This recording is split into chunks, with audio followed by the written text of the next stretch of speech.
Napakarami pa rin po ayan ng mga VIP dito. Lahat, kagaya namin, lahat ayan ang pinasukan namin. Yung mga hindi espesyal, saan? Banda doon.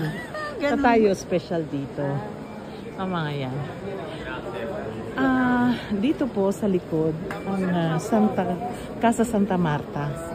Dito po natin. Ang Casa Santa Marta. Dito po. Ang Casa Santa Marta, dyan po siya. So, ito po. Dyan po sa Casa Santa Marta, dyan sa loob. Dyan po natin na makikita ang kabahayan ni Pope na kung saan siya ay nalagutan ng huling hininga. Dyan po sa loob na yan. At ito rin po ang pila. Napakarami. Maraming tao sa likod. Sa likod po yan ng Vatican na St. Peter Basilica. Yan po ang Casa Santa Marta sa loob.